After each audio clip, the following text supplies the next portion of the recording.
Nah, konsili itu bukan menciptakan ajaran baru, konsili itu merangkum apa yang sudah diajarkan oleh Alkitab, yang diselewengkan oleh Arius, dan sekarang mau diselewengkan lagi oleh Johnny Kilapong. Itulah sebabnya kita butuh melihat dari sejarah, dari konsili yang pernah terjadi pada masa itu, yang hari ini digemborkan lagi oleh Pak Kilapong, bahwa Yesus itu bukan Allah, melainkan manusia sejati atau ciptaan. Nah, justru hari ini kita harus menengok untuk mengajak Pak Kilapong, lihat apa yang pernah terjadi, bahwa memang kenyataannya Yesus adalah Allah. Begitu. Jadi konsili itu mempertegas, memperkuat pernyataan mengenai keilahian Kristus. Sebetulnya Pak Pendeta Kilapong tidak paham pemikiran orang Protestan ini, terlebih khusus Reform. Kita itu percaya kepada sola scriptura. Jadi kita menempatkan Alkitab itu, kitab suci, sebagai satu-satunya otoritas yang tertinggi. Nah, jangan lupa ini kata-kata yang tertinggi ini penting, karena ada orang-orang seperti Patrice Allegro, Romo Cafe dan segala macam itu, mereka mendefinisikan sola scriptura secara salah. Seakan-akan orang Protestan hanya menggunakan Alkitab saja sebagai dasar iman, lalu nggak usah pakai itu konsili, nggak usah pakai itu bapak-bapak gereja, salah semua tuh, hanya Alkitab doang, salah. Jadi pertama dia ahistoris, yang kedua readingnya itu tidak komprehensif, tidak membaca Alkitab secara menyeluruh, sehingga dengan demikian dia jatuh kepada kesesatan. Dia menjadi seorang bidat yang menolak keilahian Yesus, menolak Allah Tritunggal.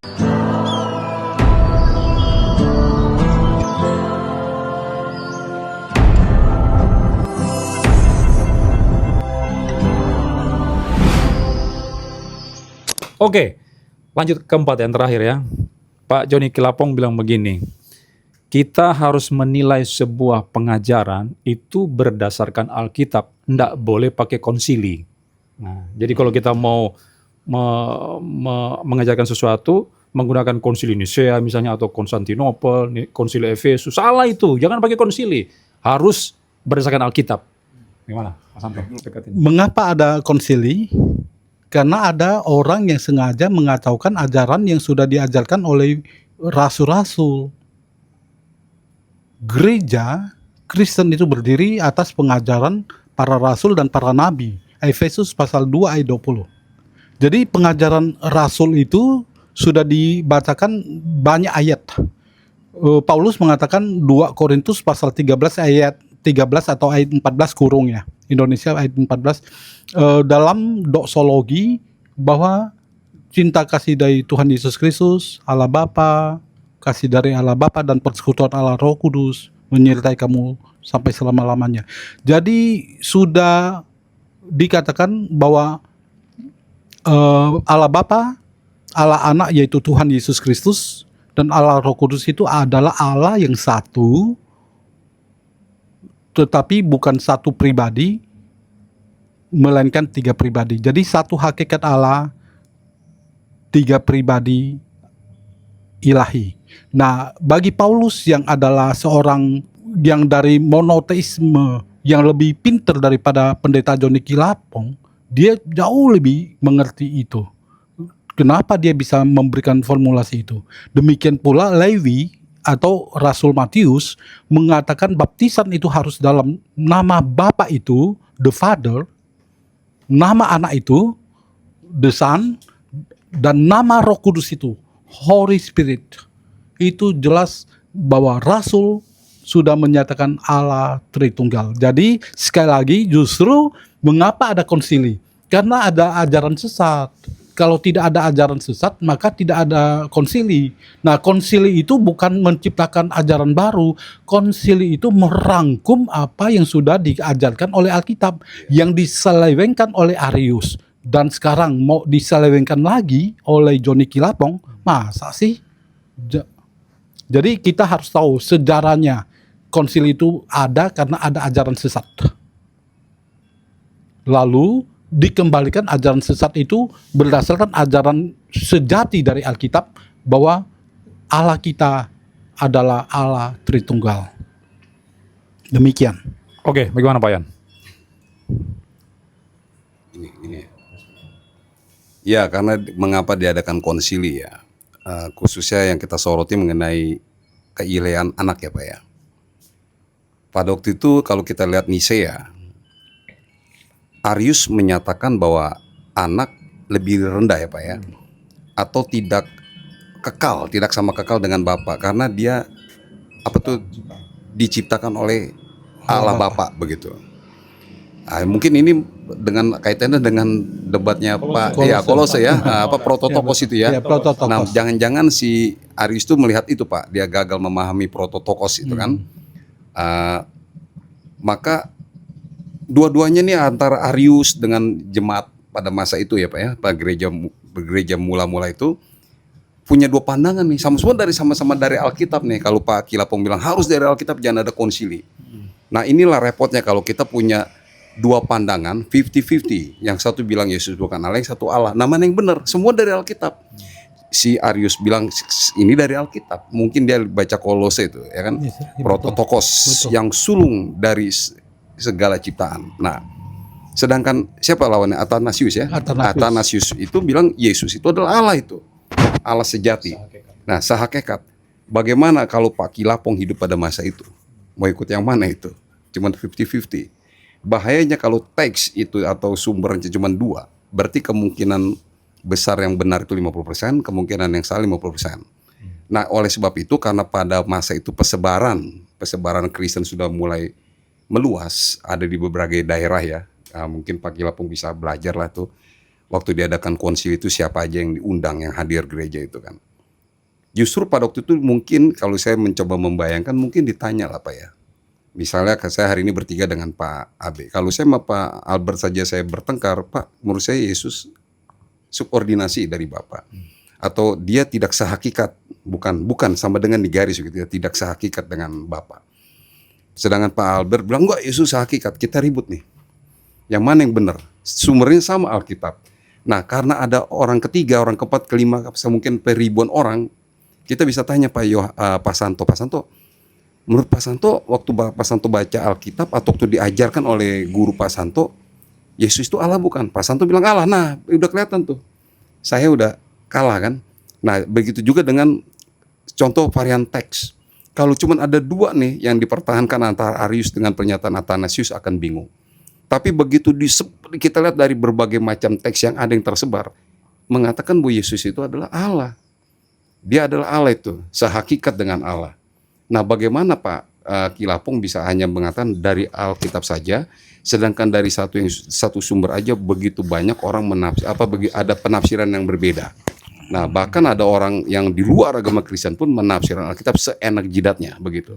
Nah, itulah sebabnya kita butuh melihat dari sejarah, dari konsili yang pernah terjadi pada masa itu, yang hari ini digemborkan lagi oleh Pak Kilapong bahwa Yesus itu bukan Allah, melainkan manusia sejati atau ciptaan. Nah, justru ini kita harus menengok untuk mengajak Pak Kilapong lihat apa yang pernah terjadi, bahwa memang kenyataannya Yesus adalah Allah. Begitu. Jadi konsili itu memperkuat pernyataan mengenai keilahian Kristus. Demikian Pak B. Boleh saya tambahkan? Lanjut ya. Justru ada yang menyelewengkan Alkitab, memakai Alkitab lalu selewengkan Alkitab, mengajarkan sesuatu yang tidak berdasarkan ajaran Alkitab dari para rasul. Yang tadi sudah dibaca banyak ayat. Tentu waktu tidak cukup kalau kita mau paparkan semua ayat, waktu tidak cukup. Tetapi dari semua yang dikatakan Alkitab itu adalah Yesus adalah Tuhan, lalu ada timbul presbiter yang bernama Arius itu menyelewengkan Alkitab. Itu sebabnya konsili itu diadakan. Sebenarnya Yesus itu siapa? Jadi konsili itu tidak menciptakan Allah baru, tetapi konsili itu berdasarkan Alkitab. Dan setelah meneliti Alkitab itu dari berbagai ayat, lalu dirangkumkan bahwa Yesus adalah Allah. Jadi Yesus adalah Allah, bukan ciptaan manusia. Justru Yesus yang bukan Allah itu adalah ciptaan Arius, ajaran sesat itu, si bidat itu. Terima kasih. Oke. Sebetulnya Pak Pinata Kilapong tidak paham pemikiran orang Protestan ini. Terlebih khusus Reform. Kita itu percaya kepada sola scriptura. Jadi kita menempatkan Alkitab itu, kitab suci, sebagai satu-satunya otoritas yang tertinggi. Nah, jangan lupa ini kata-kata yang tertinggi ini penting, karena ada orang-orang seperti Patrice Allegro, Romo Cafe dan segala macam itu, mereka mendefinisikan sola scriptura secara salah. Seakan-akan orang Protestan hanya menggunakan Alkitab saja sebagai dasar iman, lalu nggak usah pakai itu konsili, nggak usah pakai itu bapak-bapak gereja, salah semua tuh, hanya Alkitab doang, salah. Definisi sola scriptura adalah menjadikan Alkitab sebagai otoritas yang tertinggi, bukan berarti kita mengabaikan otoritas lain. Kita punya otoritas seorang ayah misalnya dalam keluarga yang harus ditunduk, ditaati, punya tradisi, punya bapak-bapak gereja, punya konsili juga yang harus kita acu. Tapi yang tertinggi itu adalah kita. Maksudnya kalau semua otoritas lain itu bertentangan dengan Alkitab, ya kita mesti buang ke tong sampah, itu nggak peduli walaupun itu ditetapkan oleh konsili misalnya. Tapi konsili itu kan bersesuaian dengan Alkitab. Di dalam 325 itu menyatakan Yesus itu homoousios dengan Bapa, sehakikat dengan Bapa. Sehingga kita bisa menggunakan konsili tersebut sebagai sesuatu hal yang benar karena itu bersesuaian dengan Alkitab. Kalau misalnya seandainya konsili itu salah, misalnya di konsili mana itu Pak tentang ikon itu? Konsili ke-7. Konsili ke-7 itu kan kita tidak terima itu sebagai sebuah pernyataan kitab suci, kita bisa tolak itu. Tapi orang-orang Katolik misalnya menerima, ya itu urusan mereka. Tapi sepanjang konsili itu bersesuaian dengan Alkitab, bapak-bapak gereja pernyataannya itu bersesuaian dengan Alkitab, tidak berbeda, kita bisa terima itu. Jadi orang Protestan bukan hanya menggunakan, bukan berarti orang Protestan mengabaikan Alkitab cuma pakai konsili, tidak, Anda salah paham. Justru kita sebagai penganut sola scriptura itu sangat menekankan kitab suci sebagai dasar iman kita, dasar pelayanan kita, dasar kita berpraktek berkehidupan sehari-hari. Itu kita sangat menekankan itu. Orang Protestan sangat tekankan Alkitab. Bukan berarti kita buang, tapi ada juga yang lain, ada konsili, ada bapak-bapak gereja dan sebagainya juga harus kita terima sepanjang itu tidak bertentangan dengan Alkitab. Itu. Jadi Pak Kilapong harus belajar betul bagaimana konsepnya orang Protestan, orang-orang Reform itu seperti apa, baru Anda serang. Nah, Anda sudah melakukan strawman kepada orang-orang Reform dalam hal ini. Bagaimana? Ada tambahan atau? Cukup kita kesimpulan aja, kesimpulan dari Pak Santo, bagaimana tentang pengajaran Pak Kilapong ini? Pengajaran Pak Kilapong itu tentu bukan serta-merta langsung ditemukan pada abad ke-21. Seolah-olah tuh Allah sepanjang gereja, Allah tidak memelihara ajaran. Baru abad ke-21 dimulai oleh pendeta Erastus Sabdono, lalu diteruskan oleh pendeta Johnny Kilapong, melainkan sepanjang sejarah Allah sudah berdasarkan firman memelihara ajaran yang sehat itu dari sejak awal sampai kepada sekarang. Jadi adalah naif berkata saya menemukan ajaran baru, dan ajaran baru itu melawan ajaran Kristen sepanjang sejarah. Tidak. Kekristenan sepanjang sejarah sudah mengajarkan dari rasul, dari nabi, kita melihat bahwa mereka sudah menyatakan bahwa Yesus adalah Allah itu sendiri. Jadi yang menyimpang itu adalah kelompok ini. Sekarang yang menyimpang itu mencoba untuk menyerang balik. Emang bisa? Ya kalau salah jangan menyerang balik Pak. Yang kalau salah biarlah mentalitas kita seperti Daud, kalau salah dikatakan salah, bertobat. Kami dengan hati yang nurani, yang murni dan suci ingin Bapak Pendeta Kilapong kembali kepada ajaran yang sejati, kembali kepada ajaran Alkitab, sola scriptura, back to the Bible. Itulah semboyan daripada reformasi, kembali kepada Alkitab. Yang bertobat itu adalah yang salah. Jangan punya mentalitas seperti Saul, sudah ditegur tetapi malah tidak mau bertobat-tobat. Itu kesalahan fatal. Terima kasih. Oke, Pak Yan, kesimpulan. Ya, ironisnya memang nih Pak Kilapong menekankan untuk belajar kepada Alkitab saja, jangan kepada konsili atau pandangan lain. Nah, ironisnya dia mengajarkan jemaatnya untuk dengar apa kata dia, bukan kata Alkitab. Nah, padahal sudah jelas kita bisa buktikan atau bisa bantai ya, apa yang diajarkan itu tidak sesuai dengan Alkitab begitu. Nah, Pak Kilapong benar kata teman-teman bahwa kalau salah ya lebih baik berbaliklah ya. Berbalik, pelajari Alkitab dengan sungguh-sungguh. Nah, jangan-jangan Pak Kilapong sekarang sedang mengajarkan suatu ajaran yang di luar Alkitab, loh, hati-hati ini. Ya, semoga juga jemaatnya yang mendengar tertegur hatinya dan dapat kembali mencari pengajaran yang sehat. Terima kasih, Tuhan berkati.